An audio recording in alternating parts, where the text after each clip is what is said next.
예수님께서 다락방에서 제자들과 마지막 만찬을 나누신 다음에 오늘 드디어 이제 본문에서 나가셨습니다. 나가셔서 그동안에 예루살렘에 가셔서 시간을 밤에는 감람산에서 보내셨죠. 그래서 습관을 따라서 감람산에 가셨습니다. 이제 지난 날같이 어젯밤같이 오늘도 그렇게 지내나 보다 했지만 오늘 이 분위기는 사뭇 달랐습니다. 예수님께서 제자들한테 유혹에 빠지지 않게 기도하라고 말씀을 하시고 예수님은 따로 기도하러 가셨습니다. 오늘 본문이 바로 감람산에 있는 조그만 그 동산인 겟세마네라는 곳이죠. 겟세마네 동산의 기도죠. 예수님께서 잡히시기 바로 직전에 하신 일이죠. 그동안에 예수님께서 많은 말씀으로 제자들을 가르치셨습니다. 그 중에 하나가 기도에 대해서도 말씀해 주셨습니다. 제자들이 기도를 가르쳐 주세요. 예수님께서 평소에도 늘 기도하시는 것을 보면서 제자들이 기도를 가르쳐 달라고 그랬고 예수님께서 기도를 가르쳐 주셨는데 예수님은 가르쳐 주시기만 하시지 않으시고 직접 하시죠. 이렇게 오늘도 이 자리에서 기도를 하십니다. 그뿐만이 아닙니다. 오늘 기도 제목은 예수님의 이 순환의 그 이야기 중에 가장 중요한 어떻게 보면은 전환점을 맞이하는 곳이죠. 예수님 지금까지도 아버지의 뜻을 받들어서 순종해 오셨는데 이제 그 마지막 단계에 오셨습니다. 예수님이 제자들과 따로 가셔서 무릎을 꿇고 기도하십니다. 유대인들은 주로 서서 기도를 한다 그래요. 근데 이렇게 무릎을 꿇고 기도하는 것은 그만큼 간절하시고 그만큼 하나님 앞에 정말 하나님의 뜻에 순종하기를 원하시는 그런 마음을 이렇게 표현하는 것으로 우리가 읽을 수가 있습니다. 예수님의 기도 제목이 뭐였습니까? 아버지여, 만일 아버지의 뜻이거든 이 잔을 내게서 옮겨주십시오. 예수님은 이제 곧 잡히시고 곧 죽으실 것을 이제 직감하고 계셨습니다. 그것을 이 잔이라고 표현하시죠. 성경에서 잔이라는 것은 하나님의 진노의 잔이죠. 하나님께서 허락하시는, 하나님께서 이 땅에 보내신 그 십자가의 길을 이제 앞에 두시고 예수님도 다른 길은 없습니까? 그러나 내 원대로 마시옵고 아버지의 원대로 되기를 원하나이다. 다른 길을 모색하시지만 그러나 내 원대로 마옵시고 아버지의 원대로 아버지의 뜻대로 하기를 원합니다. 간단히 표현을 했지만 예수님 안에 엄청난 고뇌와 갈등을 표현하는 그런 기도죠.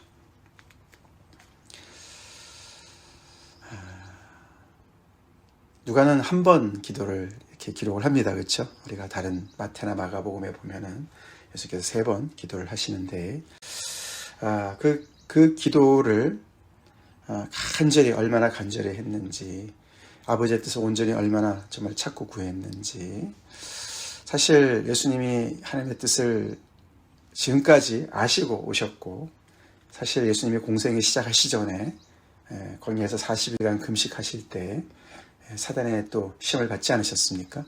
그때도 분명하게 말씀하셨고 하나님의 뜻대로 순종하기를 결단하시고 지금까지 그렇게 일관되게 오셨는데 과연 이 마지막 순간에도 예수님께서 그 순종의 길을 택하실까? 그래서 어떻게 보면 가장 절체절명의 순간이라고 볼 수가 있겠죠. 예수님께서 얼마나 정말 그 기도가 힘들었는지 하나님께서 천사를 보내셔서 예수에게 힘을 더해 주셨습니다.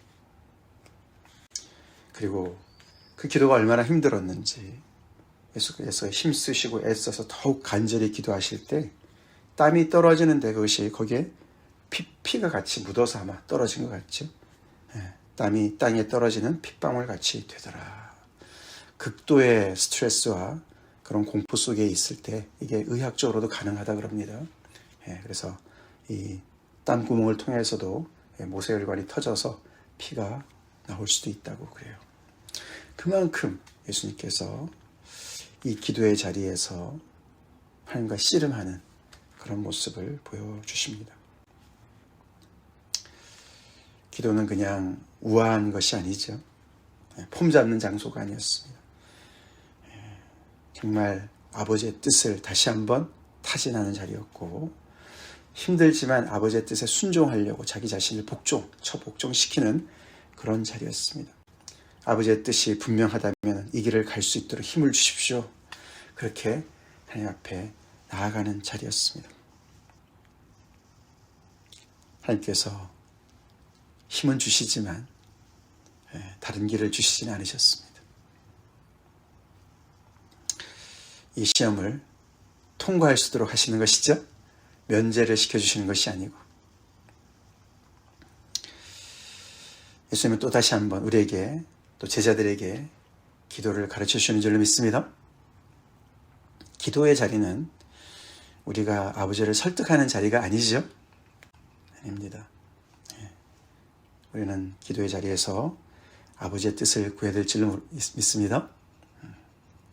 하나님의 뜻이 하늘에서 이루어진 것 같이 땅에서도 이루어지이다. 그 기도를 가르쳐주신 예수님께서 그 주기도문의 시작부터 하늘에 계신 우리 아버지여 라고 가르쳐주신 주님께서 하나님을 아버지여 라고 부르시면서 아버지의 뜻을 구하시는 모습을 보여주시면서 이 마지막 당신의 정말 힘든 그 과정을 이렇게 지나가고 계십니다.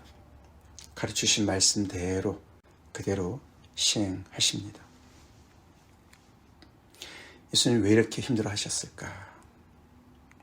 그 답이 맨 마지막 절에 나오죠. 53절에 이제는 너희 때요 어둠의 권세로다. 어둠이라는 것은 사단과 연결되는 것이죠. 그래서 정말 이제는 제자들도 따라올 수도 없고 철저하게 혼자 하나님까지도 하나님으로부터조차 버림을 받아야 되고, 그래서 사단이 정말 자기 마음대로 예수님을 정말 처리할 수 있는, 요리할 수 있는 그런 어둠의 권세에 자신을 내어 맡기시는 그런 것. 그래서 그 공포, 그것 때문에 공포라기보다도 결국에는 하나님과의 단절된, 하나님으로부터 버림받는 그 고통에 더욱더 힘들어 하신 것으로 우리가 볼 수가 있죠. 하나님과 한 번도 단절돼 보신 적이 없으신 예수님께서 아버지의 뜻을 받드셔서 아버지의 진노의 잔을 받아들이시는 그 자리가 너무너무 고통스러운 것이죠. 죽음 자체가 두려웠다기보다도 우리가 그렇게 해석하는 게 맞죠. 왜냐하면은 우리가 죽음을 얼마나 의연하게 받아들이는 사람이 많았습니까? 역사적으로 그렇죠. 예수님의 제자들도 얼마나 의연하게 그 죽음을 받았습니까? 공포에 떨지 않고 예수님께서 단순히 죽음 때문에 공포에 떨었다면 말이 안 되죠. 그만큼 이 십자가의 길을 다시 한번 재결단하시고 그것을 받아들이시는 것은 이렇게 힘들고 정말 고통스러운 일이었다는 것을 우리가 기억합시다. 하나님이시니까 예수님이 그냥 마음만 먹으시면 쉽게 하실 수 있지.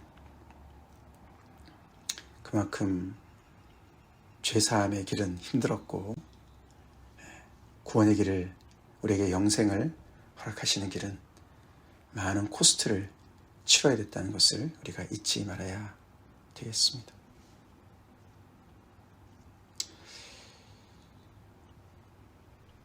제자들한테 유혹에 빠지지 않게 기도하라고 말씀하시고 예수님은 거리를 두시고 혼자 무릎을 꿇고 이렇게 간절히 기도하셨습니다. 기도 후에 제자들한테 가서 보니 제자들은 기도하신 예수님과는 달리 잠을 자고 있었습니다. 슬픔으로 인하여 잠든 것을 보시고 이렇게 말씀을 누가는 기록하죠.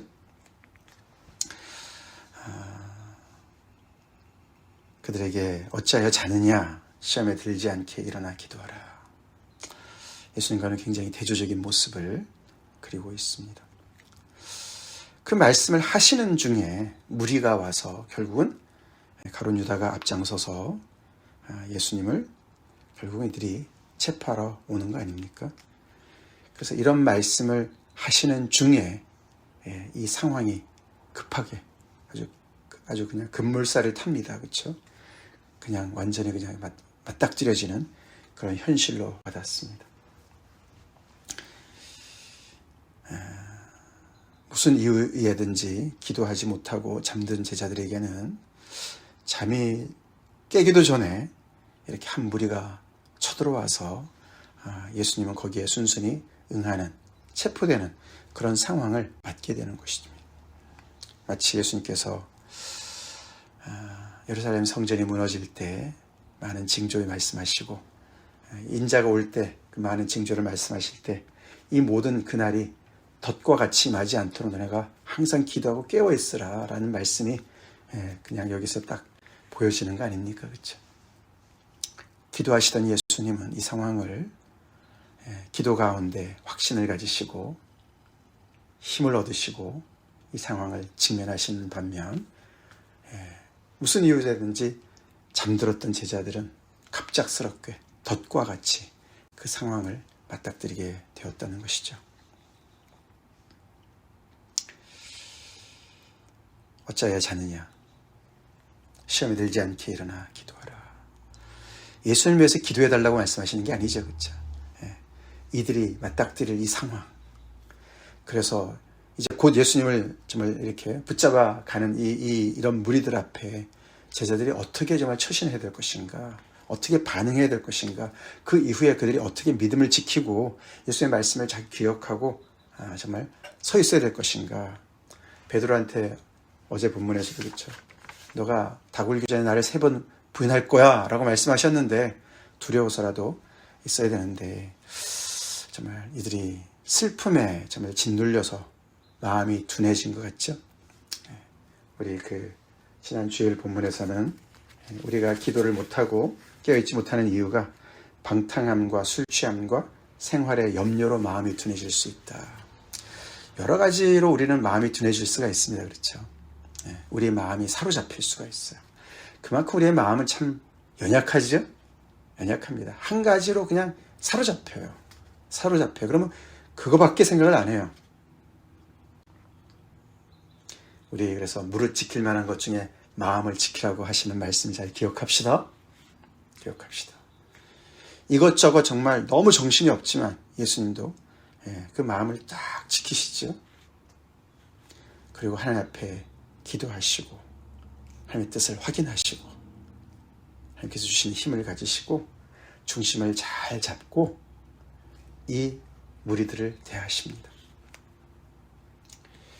이렇게 쳐들어온 무리들 앞에서도 전혀 두려워하지 않으시고 쫄지 않으시고 그 상황을 주도하십니다. 예수님이 다 말씀하세요. 그렇죠? 유다가 누가 예수인지 어두우니까 잘 모르니까 짰죠? 신호를 짜서 내가 가서 입 맞추는 자가 예수다. 가서 잘 잡아라. 그래서 가까이 오는 것을 예수님이 보시면서 간파하시고 내가 입맞춤으로 인자를 파느냐. 입맞춘다는 얘기는 굉장히 가까운 사이를 얘기하는 것이죠. 그래서 정말 친구의 배신을 받으시는 그런 모습이죠.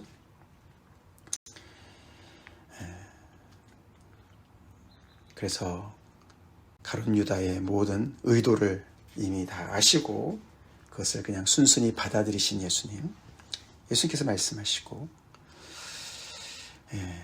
제자들은 그런 상황을 보면서 잠에서 금방 깨서 그런지 우리가 칼로 치리이까 예수님한테 주여 우리가 칼로 치리이까 물음과 동시에 예수님이 대답하시기도 전에 그 중에 한 사람이 대제장의 종을 쳐서 그 오른쪽 귀를 떨어뜨렸다. 검 쓰는 실력도 꽤 괜찮죠? 근데 정말 큰일 날 뻔하지 않았습니까? 그렇죠? 예수님의 이 모든 순종의 길을 정말 완전히 망칠 수 있는, 정말 어떻게 보면 정말 오해를 불러일으킬 수 있는, 정말 이 어제 예수님께서 말씀하신 대로 불법자의 동료로 이렇게 예수님을 치부할 수 있는 그런 빌미를 제공할 수 있는 그런 일이 아니었겠습니까? 예수님도 칼을 쓰는구나, 이렇게 무력으로 정말 이렇게 반응하는구나, 그렇게 생각하지 않았겠습니까? 네. 그만큼 이제 이 제자들은 이렇게 참 어제도 봤지만 전혀 상황 파악이 안 되고 또 자신들의 어떤 그런 지금 그 수준도 잘 모르는 것이죠. 예수님이 어저께 칼을 준비해라, 2자루가 있습니다, 그것으로 충분하다, 그 말씀이 칼을 많이 준비해라 이런 뜻이 아니라는 것을 우리가 오늘 이 자리에서 볼 수 있다 그랬죠. 예수님이 어떻게 했습니까? 그걸 보시자마자 이것까지 참으라 하시고 그 귀를 만져 낫게 하셨다. 예수님이 상황을 다시 회복시키세요. 그렇죠? 너네의 그런 이 상황에서 검으로 반응하는 것, 이것까지면 충분하다, 절대로 더 이상 안 된다, 그런 뜻입니다. 이것까지 참으라는 말이요, 그만해 두어라, no more of this. 이것은 하나님의 뜻이 아니라고 밝히시는 것이죠. 그리고 이제 제자들도 같이 체포될 상황이었는데 예수님께서 그것을 낫게 해주심으로 그 상황을 되돌이키시고 제자들을 이 상황에서 지키시죠. 그들이 해야 될 일이 있습니다. 그렇죠? 그리고 예수님만 체포되시는 것이 하나님의 뜻이었기 때문에 예수님이 그렇게 하십니다. 그리고 처음에는 이 무리가 왔는데 누군지를 밝히지 않았던 누가가 52절에서 밝히죠. 누군가 봤더니 거기에 대제장들과 성전의 경비대장들과 장로들이 있었어요. 이 어둠의 세력인데 말이죠. 사단과 결탁한 세력인데 말이죠. 누군가 봤더니, 이게 참 누가가 아주 이렇게 극적으로 표현하지 않았습니까? 서서히 이렇게 우리한테 쫙 들어오는 그 사람들의 정체를 봤더니 그 다른 사람도 아니고 이 성전을 맡은 지도자들이었어요. 그래서 사탄이 마음에 들어가서 이 정말 예수님을 팔아넘기는 가룟 유다와 결탁한 그 세력이 다른 사람도 아닌 대제장들과 성전의 경비대장들과 장로들이었어요.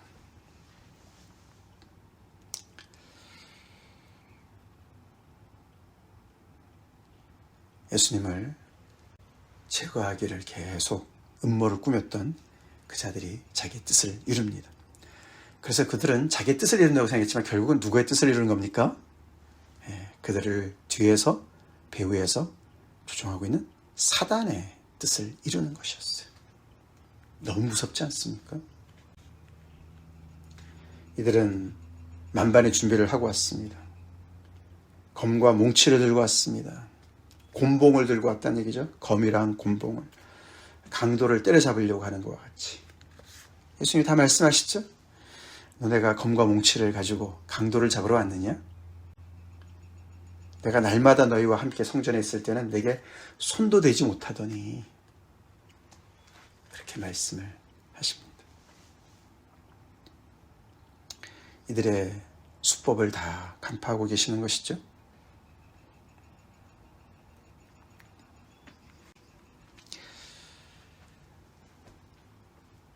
이제 예수님은 더 이상 갈등하실 이유가 없으십니다. 그렇죠? 기도하시면서 그 기도의 자리에서 다시 한번 아버지의 뜻을 확인하셨고, 그래서 그 길을 가기로 마음의 결단을 하시고, 이제는 정말 가벼운 발걸음으로 순종의 길을 가시기로 작정하시고 길을 가시는 것이죠.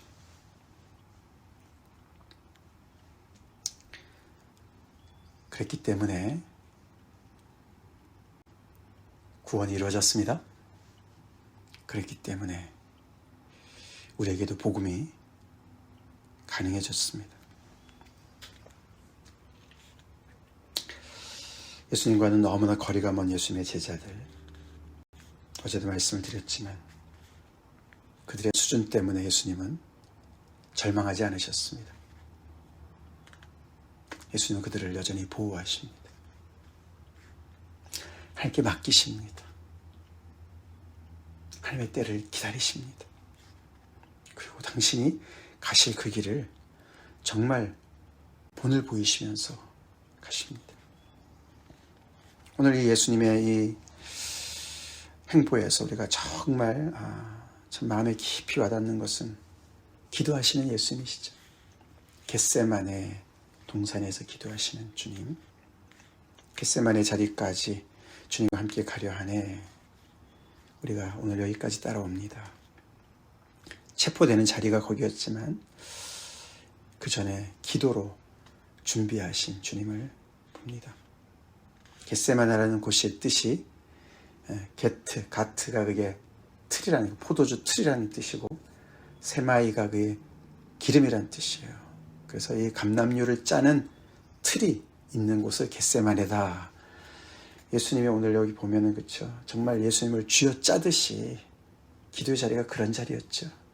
그래서 정말 땀이 떨어지는데 핏방울이 피가 같이 정말 묻어서 나오는 정말 쥐어 짜는 그런 정말 자리였습니다. 그런 기도의 자리가 예수님을 지켰고 예수님을 하여금 하나님의 뜻을 온전히 순종하도록 인도했고 힘을 주었다는 것이죠. 그러면 오죽하겠습니까? 우리는 그렇죠? 우리도 왜 항상 기도하고 깨어 있어야 되는지를 말씀해 주시죠. 우리 마음이 무엇에 둔해져 있습니까? 우리 마음을 추스리고 하나님 앞에 깨어 있읍시다. 기도합시다. 예수님의 제자들과 칼은 어울리지 않습니다. 칼은 어울리지 않습니다. 우리의 정말 너무나 경솔한 행동이 복음을 막아서는 그런 실수를 하지 않도록 복음을 이렇게 정말 너무나도 오염시키는 이런 일을 제자들이 순간적으로 했는데 예수님이 그 자리에 계셔서 해결하셨으니 망정이지. 예수님은 순순히 자신을 내어주셨습니다. 순순히 내주셨어요. 왜요? 아버지의 뜻이었기 때문에. 이 하나님께서는 도대체 무엇을 이루시기 위해서 이렇게 독생자를 내어주십니까? 그렇죠? 너가 이 잔을 받는 것이 내 뜻이야. 뭐 대단한 거를 그렇게 대단한 우리가 대단하다고 우리를 구원하시기 위해서 이 이스라엘의 모든 죄악을 대신 담당하도록 인류의 모든 죄악을 대신 담당하도록 그렇게 하셨을까? 하나님의 나라가 이 땅에 임하도록 하시기 위해서 그것이 왜 꼭 필요하다고 생각하셨을까? 우리가 바울 서신이나 여러 다른 성경에서 그 깊은 의미를 우리가 배웁니다. 그렇죠? 예수님의 죽음의 의미를 배웁니다. 사랑 때문이라고 말씀하십니다. 다 같이 기도하시겠습니다. 하나님 아버지, 겟세마네 동산에서 땀방울이 핏방울처럼 떨어지기까지 그렇게 간절히 그렇게 애절하게 기도하신 주님을 우리가 묵상하며 주님 앞에 나아갑니다. 우리 새벽에 이 드리는 기도의 자리가 예수님의 이 기도를 배우는 자리가 되게 도와주시고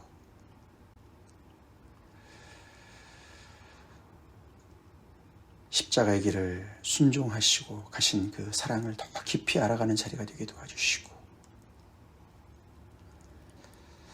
우리 마음이 둔해지는 그래서 잠에 빠지는 일에서 깨어나는 자리가 될 수 있도록 그래서 아버지 경솔한 우리의 잘못된 아버지 지식으로 하나님의 길을 막는 것이 아니라 주님이 가신 그 길을 잘 이해하고 그 복음을 살아내며 그래서 많은 사람들을 주님 앞으로 인도하는 그런 복된 우리의 삶으로 인도하는 이 예배 자리가 되게 하여 주시옵소서.